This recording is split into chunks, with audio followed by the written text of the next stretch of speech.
Donc, le deuxième fils maintenant va s'appeler Ngondé, qui veut dire siècle. Siècle, qui en gros, ils vont nommer Avila. Avila va représenter quoi? Le siècle va représenter quoi? Parce que la puissance va rester dans un siècle. Et ce n'est pas pour rien que même Djenné dans l'Éthiopie a compris que l'univers, comme vous avez vu l'ancienne pyramide que j'avais montré dans la précédente vidéo, où on voyait comme un cercle. Le cercle, pourquoi la Terre, c'est un cercle?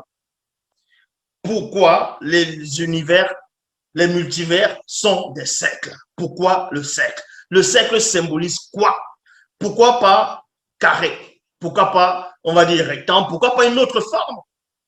Pourquoi quand on prend un caillou, on jette dans une rivière, dans une mare d'eau, ça forme des cercles? Pourquoi pas des carrés? Pourquoi? Le cercle symbolise quoi réellement? Qu'est-ce que ça symbolise? Déjà, le cercle va représenter, dans une autre révélation, va représenter l'éternité. D'abord, le cercle représente l'éternité. Et derrière la notion de l'éternité, il y a ce qu'on va appeler l'alliance. C'est en cela où on va choisir les kakéas. Kakéa qui veut dire attaché. Donc, autour des reins, il y a un cercle. Donc, on attache la ceinture, ça forme un cercle. Donc, c'est ça les kakéas. Et ce n'est pas pour rien que Koudoumane va être manifesté dans la lignée de Kakéa, Boussi et ainsi de suite. Ce n'est pas pour rien.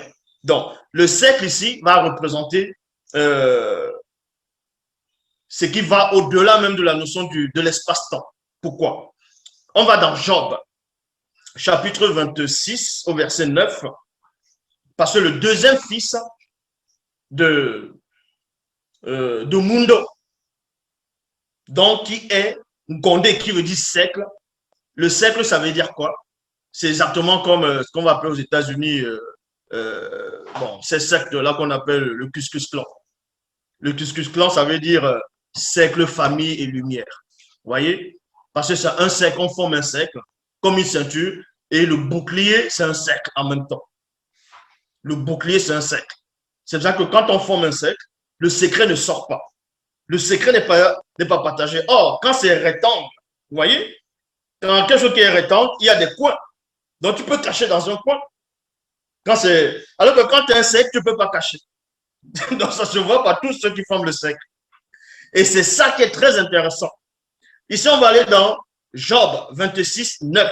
Il dit ici, elle a tracé un cercle autour de l'eau primitive, virgule, là où la lumière met un terme à la nuit.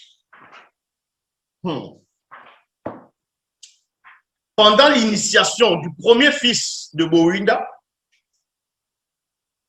donc qui est Cham, dont son premier fils qui va s'appeler Mundo dans l'Éthiopie, il va être initié dans l'obscurité parce qu'il doit mériter son nom. Il doit mériter son nom. Donc, on va l'initier dans la connaissance par rapport à ce qu'il a vu des 7 entités du début de la création. Mais il ne faut pas que cette connaissance aille se disperser. C'est pour ça que le deuxième fils maintenant va représenter le siècle pour que cette révélation reste dans le siècle. Est-ce que vous voyez? Donc, là, ça représentait la disposition des cieux. C'est pour cela que dans Job 26, verset 9, elle a tracé un cercle autour de l'eau primitive, où le premier fils a été initié, bon, quand il dit a eu connaissance des mystères cachés. Donc maintenant, on va former un cercle pour que ceux de dehors ne puissent pas voir. Dans Proverbe, chapitre 8, au verset 27, lorsque la manifestation de la volonté de Tété disposait les cieux en forme de cercle, il y a virgule. J'étais là accompagné de l'entité du discernement, l'entité de la science, l'entité de la réflexion, l'entité de l'intelligence, l'entité de force et l'entité de justice. Nous sommes les 7 puissantes entités du grand ordre des choses qui se mirent lors de la création visible à cheminer au-dessus de l'eau primitive, d'au-delà du grand voile, lorsqu'il traça un cercle à la surface de l'eau primitive pour fonder la terre. Donc, Wassé. Ça, c'est un secret. Là, c'est déjà le secret.